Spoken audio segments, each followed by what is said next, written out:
नमस्कार, मैं हूं ब्रिज द्विवेदी। मेटल मीटर में आप सभी का स्वागत है। यूएस कोर्ट ने ट्रंप के टैरिफ को गलत बताया है, जिसके बाद से हम देख रहे हैं बाजार में अनसर्टेनिटी का माहौल बना हुआ है, निवेशकों में चिंता बढ़ गई। इसका असर आप बेस मेटल्स पर भी पड़ता हुआ नजर आ रहा है। आज के बाजार में अगर देखें तो बेस मेटल्स में मजबूती दिख रही है, हरे निशान में कारोबार करते हुए बेस मेटल्स नजर आ रहे हैं। ऐसे में जो तमाम बेस मेटल्स है, कॉपर, जिंक, लेड, एल्युमिनियम को लेकर ट्रेडर्स क्या रणनीति बनाकर चल सकते हैं, आज के लिए क्या खरीद कर चल सकते हैं, क्या बेच सकते हैं, इस पर बात करने के लिए हमारे साथ जुड़ रहे हैं केडिया एडवाइजरी के डायरेक्टर अजय केडिया जी। सर, बहुत बहुत स्वागत है आपका द बोनस में। बहुत बहुत धन्यवाद ब्रिज जी, मुझे बुलाने के लिए। सर, आज तमाम डेवलपमेंट्स आ रहे हैं। बुलियन को अगर नज़र डालें तो बुलियन में तो ज़बरदस्त उछाल देखने को मिली है, लेकिन बेस मेटल्स में भी कॉपर, एल्युमिनियम, जिंक, लेड, निकल हरे निशान में ही कारोबार करते हुए नजर आ रहे हैं। सर, क्या राय देंगे ओवरऑल बेस मेटल्स को लेकर, आप क्या राय रख रहे हैं सर? देखिए ब्रिज जी, अगर हम बात करें तो शुक्रवार के सेशन में पूरे मार्केट में हड़कंप मचा हुआ था। सबसे पहले तो रुपए की गिरावट, जिस ढंग से रुपए में हमने अचानक से गिरावट, अचानक नहीं है, बिकॉज हम जानते थे कि डोनाल्ड ट्रंप जिस ढंग से सेकेंडरी टैरिफ लगाने वाला है, इसका इंपैक्ट इंडियन मार्केट पे आएगा। लेकिन सबसे बड़ा इंडिकेटर होता है, वो होता है आपका रुपया। तो रुपए में जो हमने एकाएक गिरावट आती हुई देखी, इसी के रिजल्टन पिछले हफ्ते हमने कॉपर में 1.5% की तेजी, जिंक के अंदर करीबन 2%, लेड के अंदर 1%, एल्यूमिनियम में हमने लगभग 1% की तेजी आते हुए देखी। हालांकि ऐसा नहीं कि खाली रुपी वीकनेस की वजह से आया है, साथ में हम देखें चाइना का आज सुबह जो मैन्युफैक्चरिंग के नंबर आए वो 50 के ऊपर आया। और कोई भी इकोनॉमी के लिए इतने समय के बाद जैसे 50 के ऊपर कोई आंकड़ा आता है तो दिखाता है कि यस, कंजम्पशन स्टार्टेड।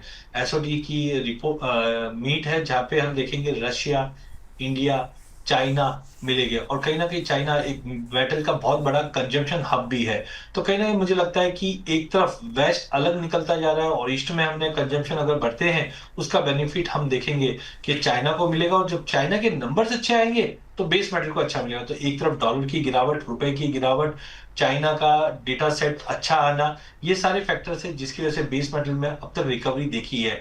तो लेकिन कॉशियस रही है, बिकॉज ये एक डेटा के बेस पे रिकवरी रहेगी या परपेचुअल रहेगी, ये आने वाले समय में हमें पता चलेगा। बट डेफिनेटली नंबर्स सब ठीक ठाक दिखा रहे हैं। जी बिल्कुल, नंबर्स ठीक ठाक दिख रहे हैं, रिकवरी आती हुई देख रहे हैं हम लोग। कॉपर में अगर देखें 900 के ऊपर ट्रेड कर रहा है, 904 के करीब, आधे फीसद की मजबूती नजर आ रही है। सर, कॉपर को लेकर आप क्या राय रख रहे हैं, शॉर्ट टर्म नजरिए से क्या राय रखते हैं?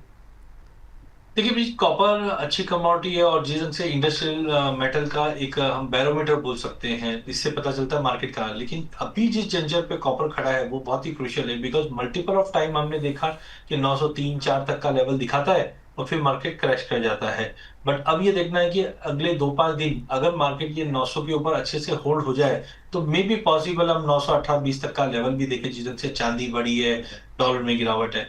तो मुझे लगता है कि अगर व्यू वाइज बात करें तो सितंबर वाइज अब 900 में लेना चाहिए, 895 के स्टॉप लॉस से। एज ऑफ नाउ 908 से 910 तक का टारगेट रहेगा। प्रोकॉशियस रहिए, अगर ये सस्टेन कर गया तो अच्छी तेजी और मिल सकती है। जी बिल्कुल, यहाँ से बाय ऑन डिप की स्ट्रैटेजी बनाकर चल सकते हैं। कॉपर में 900 के करीब खरीदारी करें, 910 के टारगेट के लिए 895 का स्टॉप लॉस लगाकर कॉपर में चल सकते हैं। हाँ सर, निकल में हम लोग अच्छी खासी तेज़ी देख रहे हैं, करीब करीब 2% की यहाँ पर अपसाइड दिख रहा है। निकल में 1363 के करीब ट्रेड कर रहा है। सर, क्या राय रखते हैं निकल को लेकर? देखिए निकल रिसेंटली हम बात करें तो एमसीएक्स पे लॉन्च भी हुआ है। हम देख रहे हैं चाइना, रशिया, माफ कीजिए, काफी बड़ा ट्रेडिंग हब है। ओवरऑल मुझे लगता है निकल के अंदर थोड़ा सेंटीमेंट बाकी मेटल के हिसाब से तेज हुआ है।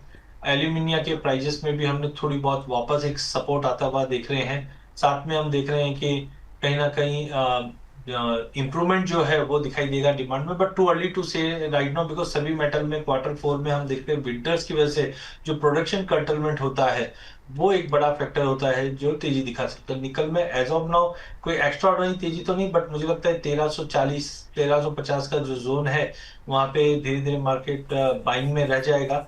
लेकिन ऊपर एक बार 1375 के लिए लिया जा सकता है। तो ओवरऑल 1350 में लीजिए, 1335 का स्टॉप लॉस लगाइए, 1375 का टारगेट रहेगा निकल में भी। और सर, जिंक को लेकर क्या राय रख रहे हैं, क्योंकि जिंक में भी आधे फीसद की यहाँ पर हम लोग देख रहे हैं मजबूती दिख रही, 273 के करीब ट्रेड कर रहा है जिंक। सर, क्या राय रखते हैं इसको लेकर आप? देखिए जिंक के अंदर भी रिसेंटली हम देख रहे थे कि 270 के ऊपर भी बिल्कुल तोड़ नहीं पा रहा था मार्केट। हालांकि मुझे लगता है कि देखिए सितंबर अक्टूबर नवंबर काफी क्रुशियल है, बिकॉज विंटर में प्रोडक्शन कट्स काफी रहते हैं जिसका एक इम्पैक्ट पड़ता हुआ दिखेगा। एल्यूमिनियम पे भी हम देख रहे हैं कि प्राइजेस ने अप्रैल के अंदर 2562 का लो मारा था, बट वहां से अब रिकवर होकर 2800 के ऊपर अच्छे से ट्रेड कर रहा है। सप्लाई साइड की अगर बात करें तो जिस ढंग से ऑस्ट्रेलिया, चाइना, मैक्सिको में नई कैपेसिटीज बन रहे थे उसका एक असर पड़ रहा था बार बार में, लेकिन मुझे लगता है कि बाकी मेटल के साथ इसको भी सपोर्ट मिला और टेक्निकल अब 270 के ऊपर होल्ड कर रखा है। ये काफी बड़ा ट्रिगर है, तो यहाँ पे मुझे लगता है 272 पे अपन लेके चला जा सकता है। 270 का स्टॉप लॉस लेके चलिए। हायर साइड पे मुझे लगता है 276 तक का टारगेट मिल जाएगा। जी बिल्कुल। हाँ, जिंक में अगर देखें यहाँ पर भी बाय करके चल सकते हैं। 272 के करीब खरीदारी करनी है। 276 के टारगेट के लिए स्टॉप लॉस 270 की लगाने की यहाँ पर सलाह दी जा रही है। एल्युमिनियम की बात करें, एक दायरे में एल्युमिनियम भी कारोबार कर रहा है 255 के करीब। लेड जो है 180 के ऊपर जाता हुआ दिखाई दे रहा है, हालांकि इसकी भी रेंज वही 180 181 के करीब है। सर, लेड और एल्युमिनियम को लेकर आप क्या राय रख रहे हैं? देखिए सबसे पहले अगर एल्यूमिनियम की बात करें तो एल्यूमिनियम में भी हमने देखा प्राइजेस के अंदर एक अच्छा खासा मूवमेंट पिछले कुछ दिनों में मिला। प्राइजेस ना 250 के नीचे टिक पा रही है, ना ही 256 के ऊपर सस्टेन हो पा रहा है। बट जिस ढंग से कॉपर में रैली आई है, एलएमयू पे भी हम देखते हैं प्राइजेस 2600 के ऊपर अच्छे से मेंटेन है। लेटेस्टली अगर हम देखें तो एलएमयू पे जो एल्यूमिनियम की इन्वेंटरीज है वहां पे हमने ड्रॉप आते हुए देखा, खास करके जो रशियन ओरिजिन को लेकर जो रेस्ट्रिक्शंस बनाया है वेस्टर्न सैंक्शंस का, उसकी वजह से प्राइजेस को वापस अपलिफ्ट मिलता हुआ दिखाई दिया। फंडामेंटली सबसे ज्यादा इंपॉर्टेंट रहेगा वो चाइना ही रहेगा। क्यों? न्यू टैरिफ के बाद जिस ढंग से ट्रेड के समीकरण चेंज हुए हैं वो काफी इंपॉर्टेंटली मूव करेंगे। तो एल्यूमिनियम में मुझे लगता है यस प्राइजेस के अंदर एक सपोर्ट मिला हुआ है, लेकिन डोंट एक्सपेक्ट कि बहुत बड़ा फायरवर्क्स होएगा, क्योंकि अब तक टेक्निकली मार्केट वो लेवल तोड़ नहीं पा रहा है। तो 254 पे लीजिए, 252 का स्टॉप लॉस लगाइए, 258 का टारगेट रहेगा। लेड वैसे देखा जाए तो पूरे बेस मेटल में सुस्त कमोडिटी के नाम से जाना जाता है, क्योंकि आप पिछले 7-8 महीनों से भी देखोगे तो 180 का एक बेंचमार्क पकड़ लीजिए, 3 रुपया नीचे 3 रुपया ऊपर। तो जी जिस दिन से अभी 1 के ऊपर मेंटेन है, मुझे लगता है 183 के टारगेट के लिए लेके चलिए। हाँ, डिमांड साइड थोड़ी बहुत इंप्रूवमेंट होगी, बट सप्लाई हमारे पास बहुत ज्यादा है, इसके लिए भाव में बड़ी तेजी तो नहीं, बट 183 तक का लेवल मिल जाएगा। जी बिल्कुल। एल्युमिनियम और लेड में भी बाय ऑन डिप की स्ट्रैटेजी अपनाकर चल सकते हैं। 183 के टारगेट के लिए लेड 181 पर बाय करने की सलाह दी जा रही है। ओवरऑल बेस मेटल्स को हमने समझा। एल्युमिनियम का ट्रेडिंग कॉल भी स्क्रीन पर शो किया जा रहा है, नोट डाउन करके चल सकते हैं। कॉपर, जिंक, लेड, एल्युमिनियम सबके जो फंडामेंटल्स वो भी समझे, रेंज भी समझा गया, कुछ ट्रेडिंग कॉल्स भी दिए गए हैं। सर, डिस्क्लेमर आपकी ओर से कुछ? ब्रिज, आज हमने एमसीएक्स बेस मेटल की बात की है। इसमें मेरी कोई पर्सनल पोजीशन नहीं है डेरिवेटिव्स में, लेकिन मेरे क्लाइंटों की हो सकती है। देखिए जब भी निवेशक कमोडिटी में निवेश करता है तो समझिए इक्विटी जैसा ही है, इसमें भी वित्तीय जोखिम रहता है। इसके लिए सेबी रजिस्टर आपके फाइनेंशियल एडवाइजर से सलाह लेकर ही इसमें निवेश करें। जी बिल्कुल, और स्टॉप लॉस ज़रूर लगाएं, ये हमारी ओर से सजेशन है। बहुत बहुत शुक्रिया सर आज की चर्चा में जुड़ने के लिए। धन्यवाद। ये हमारा मेटल मीटर शो है। इस दौरान तमाम बेस मेटल्स पर विस्तार से बातचीत की जाती है, फंडामेंटल्स बताए जाते हैं, इसके अलावा ट्रेडिंग कॉल्स भी शेयर किए जाते हैं। आप लोगों के कोई भी सवाल हो तो कमेंट बॉक्स में पूछ सकते हैं। जो हमारे अलग अलग कमोडिटीज़ के शोज़ होते हैं उसमें आप लोगों के सवालों के जवाब एक्सपर्ट से लिए जाएंगे। आप लोग जुड़े रहिए द बोनस के साथ। चैनल को सब्सक्राइब करें, वीडियोज़ को शेयर करें।